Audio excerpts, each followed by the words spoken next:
All right, just a little pause in the evening to demonstrate who could eat and enjoy the gluten maximuses. Any hands up? Does anybody want to know? So, like there's a whole lot of vegan meat products now.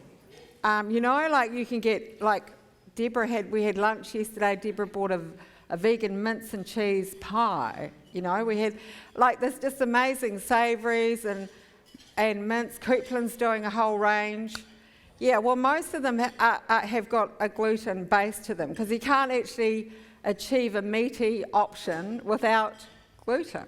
Yeah, so, but again, I just want to reinforce the fact that this should be special occasion food, not everyday food, not even every week food, because you may find that some of you may be dealing with bloating and things tonight. I'm sorry if you do.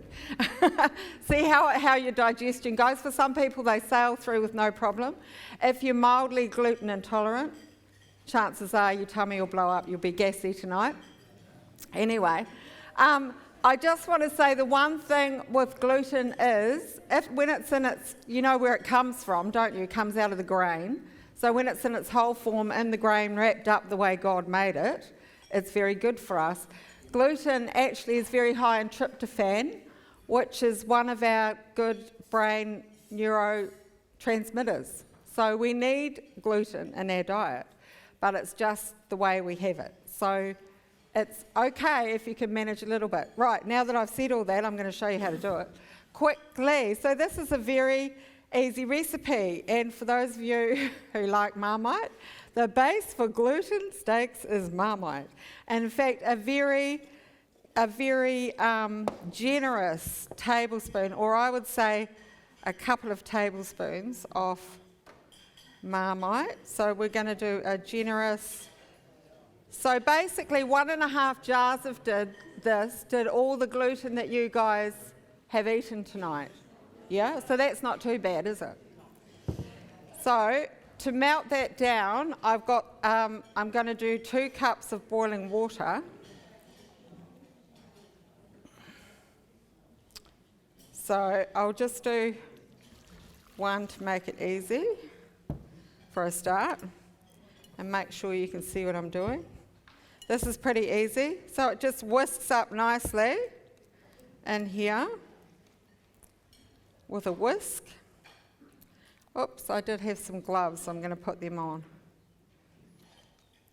So it just takes a little bit of melting hot water.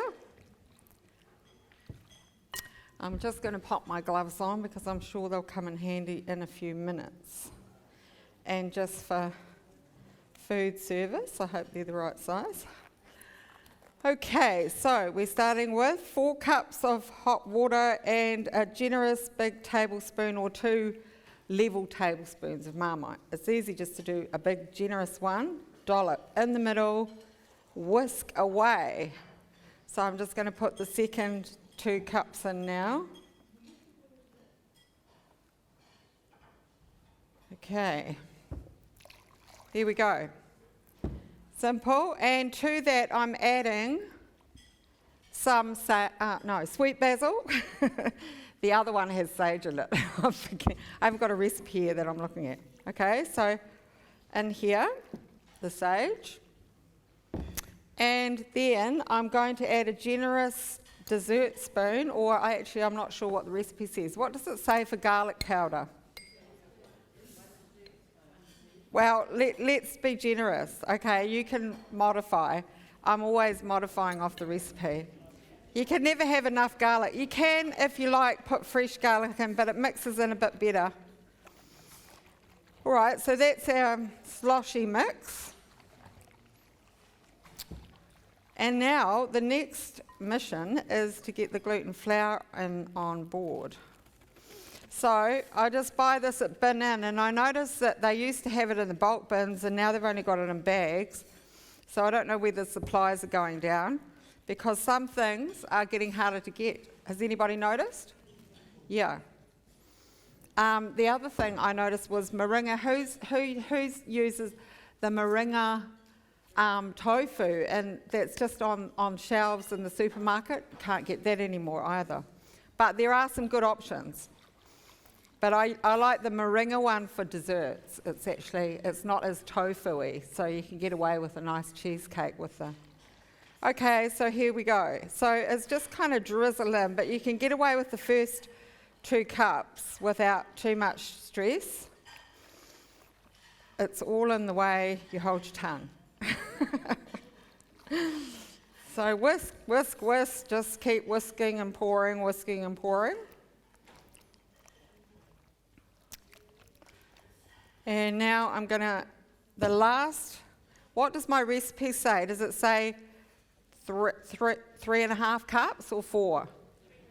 Yeah, well, I think that's where the difference is. And if you put too much flour in, so you can, let's try. If you put too much in, like I found yesterday, 4 cups was just a bit too much, but 3 wasn't enough. So I kind of thought, well, let's do 3.5 and see how we go. Yeah, so that's pretty much it. So now I leave the whisk out of the rest of it because you actually need to get your hands in it now. So we'll do this and so. And now this is just going to mix. And actually it pays to let it cool a bit before you... Still quite hot. It's been a lovely day, hasn't it? Okay. If you let it cool a bit, it will be easier to manage. I'm going to spin my table. So this starts to form into a bit of a dough. And I'm just going to risk using the whole lot. Shaking, shaking, right. And now we just make it into a nice dough. That's pretty good, yeah. I would stick with 3.5. You start to get to know your mixture. There's quite a bit of that. It just absorbs all the mixture and forms into a gluggy mess. I have been spending quite a bit of time in Invercargill lately with my elderly parents who are needing more support, and they watched me making my funny food, and they sit there laughing at these things, you know, look at that, you know, they think it's really strange. But anyway, they'll have a wee taste and then say, well, it's quite flavoursome, but it's not really the sort of food we would eat. But at least they give it a go. To be honest, I almost think we just about need, so 3.5 to 4. So then you just simply, to be honest, I would actually put a wee bit more in there still. So maybe if you've got your pens, this is where it just gets a little bit tricky. You could modify it to almost 4. So there's a difference between it just becoming too rubbery and just right. And 3.5 to me didn't seem just right. So I shall get it to its perfect spot, which it's almost there. This really doesn't take that long, as you can see. Okay, I think we're there. So now, all I do at this point is I just rip off a little bit like this, and then that becomes a little blob. Sorry, I'll move that out of the way altogether. Here we go. So you've got it like a little ball like that. It's quite rubbery. Might be good for the kids with Play-Doh or something. And then you just kind of knead it a little bit, and then on your stove you've got a pot of boiling water, and basically I just form these individual little balls, little patty things like this, and then they go into the pot of boiling water, and you boil them for an hour, or slow simmer, like bring the water to the hour, to the boil, and then slow simmer. That's simple for an hour, and then you let them cool. So we're not going to do any of that, but I've got one of these. I've got one here, so you can see what we do next. 1 hour. So it's thoroughly cooked. And then this is what it looks like. It kind of rises right up to the top of the pot, so you cover the lid and it rises up, and you think it's going to overflow, but it doesn't. Not on a simmer. And then they sort of grow a bit. And then all I need is a knife now. Sorry, someone. A knife, yes.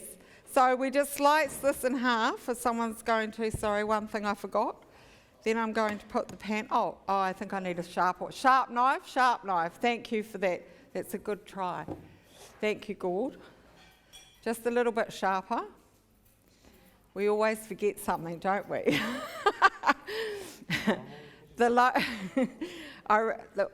Like Sunday, Shane and I made the Christmas muffins and the walnut loaves. And I got into town and realised I'd left my loaf tins behind. And I thought Gordon was going to have a day at home. But I had to ring him and say. So anyway, he came racing in to rescue the day. So then we just slice across the middle like that. So then, see? Yeah. And then the next step is simply a little bit of tamari.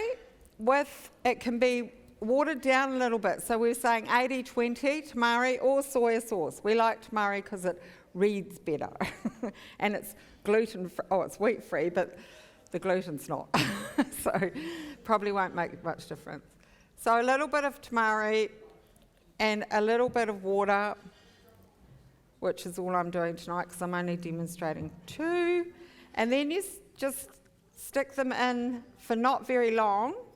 I'm just going to turn this on while that's soaking.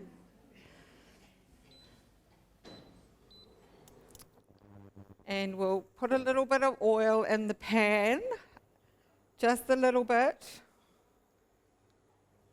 When I say a little bit, it's probably a bit, but we do finish them on a handy towel to soak up the excess oil. So that's it, soaking. And then onto a bit of wholemeal flour, like so, and then into the pan we go. And Shane and Mary made, how many did you fry today, girls? Probably about 160 or more between the two of them. So that's it. That's the gluten patties, and then gluten steaks. And then I just use the basil gravy, which is a healthy read. So once they've fried, then we simply put them in a dish and pour some gravy over, and then you can serve then, or if you want to serve later, just cover it some foil and serve it when you're ready. Bon appetit. All right. Any questions? Sorry. That recipe makes about 20, and then you cut them in half, so you've got 40. And you can freeze them into meal packs, yeah? So, so that recipe, you might want to halve it if you don't need too many, but yeah, they'll freeze nicely and away you go. So, that's your Christmas fatted calf.